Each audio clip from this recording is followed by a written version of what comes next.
चल रही है उन्मत्त पने की।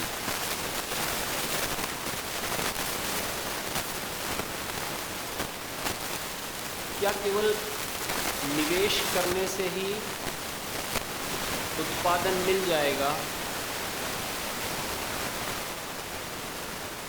अगर निवेश करने से ही उत्पादन मिलता तो कभी कोई शेयर मार्केट के अंदर कंगाल ना होता।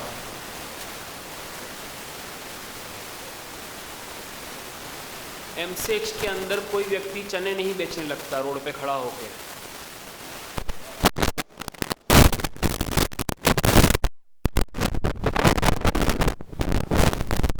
व्यापारी केवल निवेश करने के बिना इतना बड़ा ना बनता, पुरुषार्थ करे बिना। तो क्या केवल निवेश करना जरूरी है या उसके बाद में उसके लिए पुरुषार्थ करना भी आवश्यक है?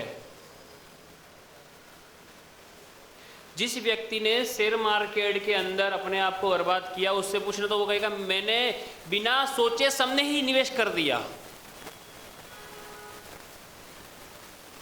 अगर निवेश करना ही जरूरी था तो उसका काम बनना चाहिए था, उत्पादन होना चाहिए था, आय होनी चाहिए थी सामने उत्तम। अगर केवल निवेश करना ही आवश्यक था तो अगर उत्तम विचारों में केवल निवेश करके आप उत्तमता को प्राप्त हो जाएंगे, वो उत्तम विचारों में निवेश करने के बाद में आपको आपके चारित्रता में भी निर्मलता, उत्तमता लानी पड़ेगी, स्वयमेव नहीं आएगी। स्वयमेव नहीं आएगी। जो बीच में जो एक पुल है ना, रास्ता, वो गौण करने से काम नहीं चलेगा, जंप करके नहीं पहुंच सकते वहां पर। या ऐसा कोई इनविजिबल नहीं है कि यहां से गए और वहां से बाहर आ गए, ऐसा भी नहीं है।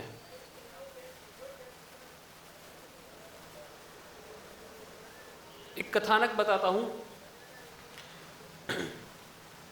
एक बार की घटना है, एक नगर के अंदर राजा का चुनाव होता है और उस राजा के सामने ये कंडीशन रखी जाती है कि वो राजा वहाँ पर 5 वर्ष के ही लिए ही रह सकता है। उसके बाद में उसे जाना होगा वहाँ से। कहाँ जाना होगा? जाने का भी मार्ग निश्चित है, नदी के मार्ग से जाना होगा। और वो नदी जो है मगरमच्छों से भरी हुई है। जिस मार्ग से नगर में प्रवेश किया है उस मार्ग से वापस नहीं जा सकता, दूसरे मार्ग से ही जाना होगा। और 5 वर्ष तक ही वहां पर टिक सकता है, उससे अधिक नहीं टिक सकता। वो चाहे कितना ही कर्मनिष्ठ हो, प्रजा के प्रति कितना ही उदार हो, कितना ही बड़ा प्रजा पालक हो, कितना ही धर्म का करने वाला हो, उसको 5 वर्ष से अधिक का टर्म नहीं मिलेगा। और 5 वर्ष बाद उसे उस नदी के मार्ग से ही जाना होगा जो मगरमच्छों से भरी हुई है।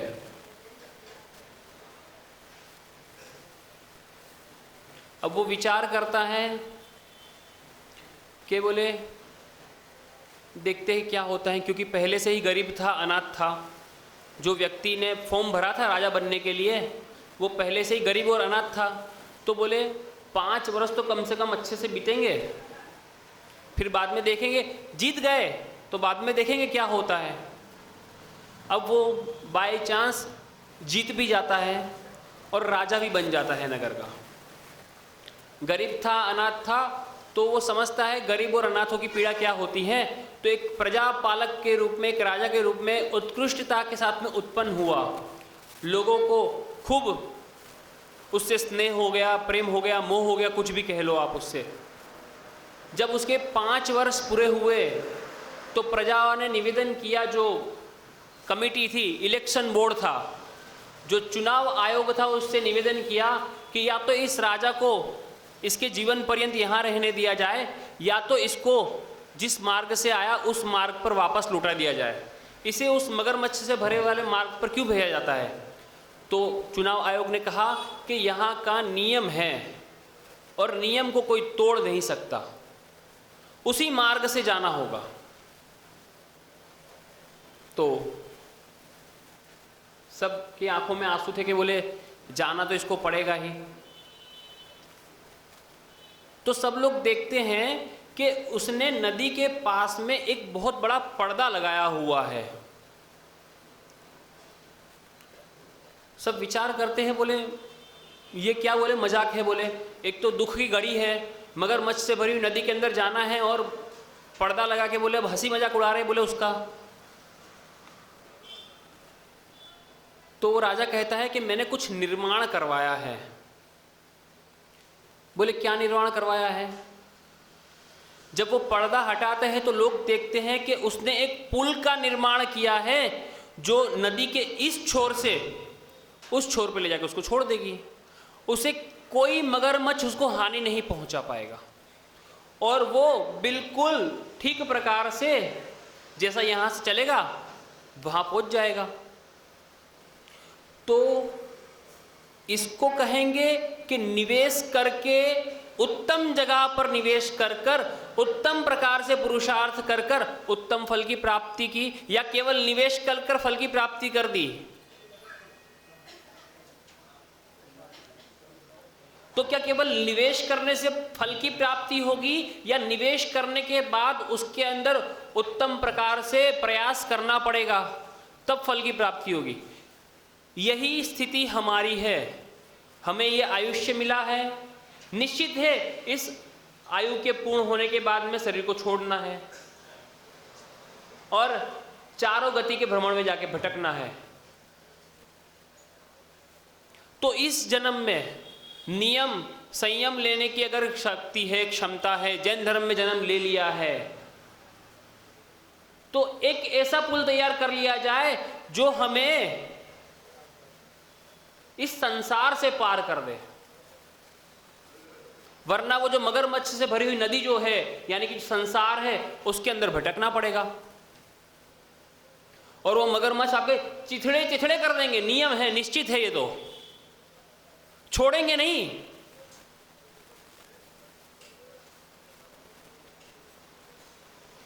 तो विचारों का केवल निवेश करना है या उसके ऊपर कुछ पुरुषार्थ कर कर ऐसे पुल का निर्माण करना है जो आपको संसार के इस छोर से ले जाकर मोक्ष महल तक पहुंचा दे।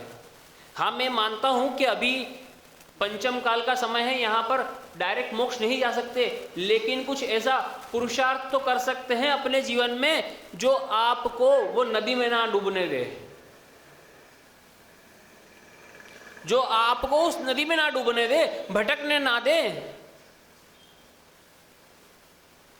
और ये जानने के बाद भी हमारा पुरुषार्थ ना करना, यही उन्मत्तता है। क्योंकि हम लोग हर बार पढ़ते तो है कि माता के दुख में, माता के गर्भ में दुख पाए, या संसार में सबसे बड़ा दुख जन्म जरा मृत्यु का ही है, या संसार में महादुख है, संसार में एक पॉइंट भी सुख नहीं है। जानते तो सब है, लेकिन क्या होता है, हर बार भूल जाते हैं।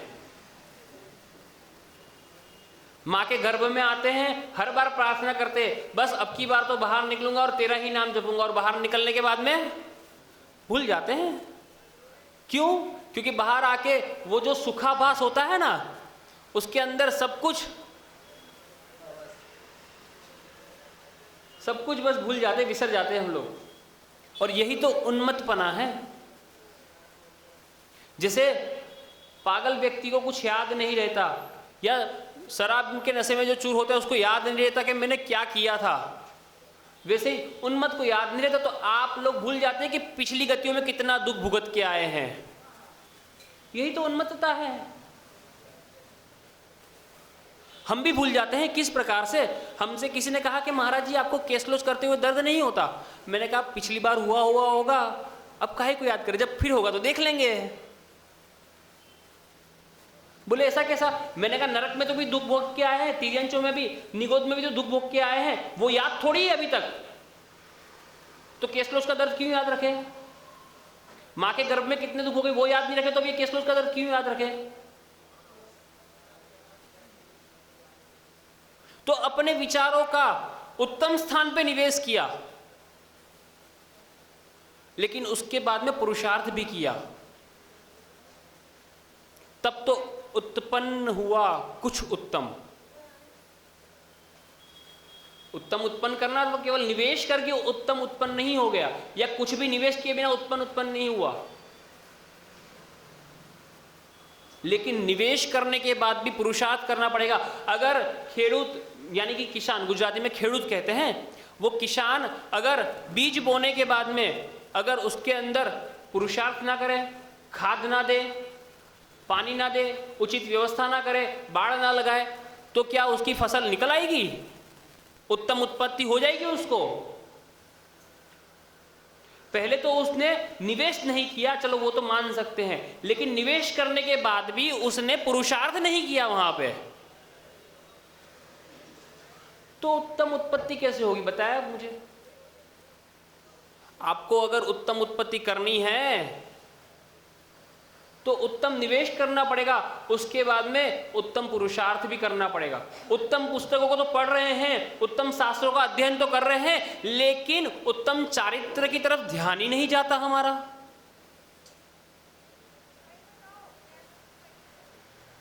फिर तो कैसे चलेगा? शक्ति अनुरूप भी नहीं कोशिश करते हैं, यही तो उन्मत्तता है। उन्मत्तता क्या है? क्योंकि हमने जब पढ़ लिया आगमों में कि ऐसा ऐसा करेंगे, चलो शक्ति प्रमाण कर लो, शक्ति प्रमाण भी नहीं करना चाह रहे हैं। यही तो उन्मत्तता है कि आप लोग भूल जाते हैं, बार बार पढ़ के भूल जाते हैं, तभी तो याद नहीं रहता ना। यही तो उन्मत्तता है ना। बस हमने उत्तम स्थान पे अपने विचारों का निवेश कर लिया, अब अपने आप जो होगा देखी जाएगी।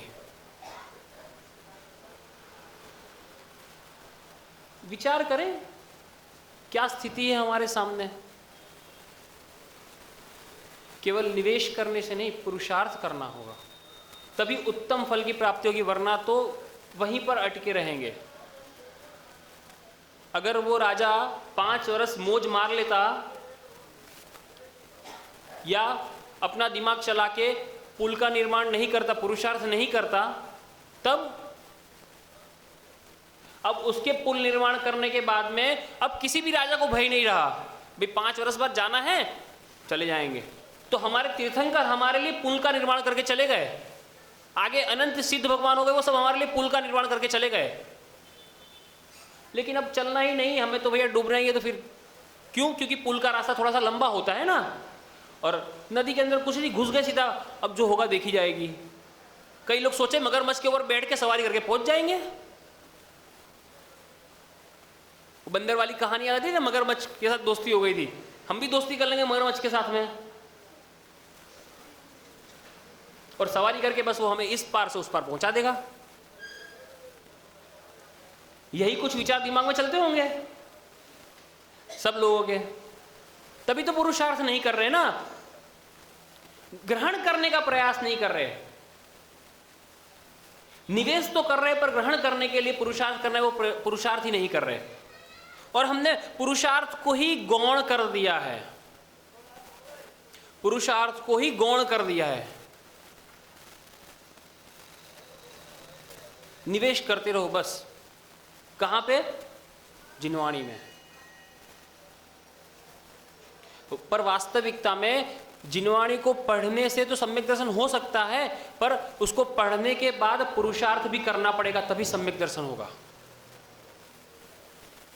इस मोहरूपी पर्दे को हटाने के लिए पुरुषार्थ की पवन चलानी पड़ेगी, और ऐसा नहीं कि एक बार चलाई तो हट, निरंतर चलाते रहनी पड़ेगी, तभी वो पर्दा हटेगा। अभीक्षण, इसी को तो अभीक्षण ज्ञानोपयोग, अभीक्षण संवेग भावना कहा। निरंतर अंतर रहित पुरुषार्थ करना होगा, और सम्यक पुरुषार्थ करना होगा। ठीक है ना? तो सभी लोग अपने जीवन में उत्तम निवेश करें, उत्तम पुरुषार्थ करें, और उससे उत्तम उत्पन्न करें। उत्पादन करे, यानी कि सम्यक दर्शन प्राप्त करके, सम्यक ज्ञान के द्वारा, सम्यक चारित्र पाल के मोक्ष को प्राप्त करे। ठीक है ना? इन्हीं विचारों के साथ में अपनी वाणी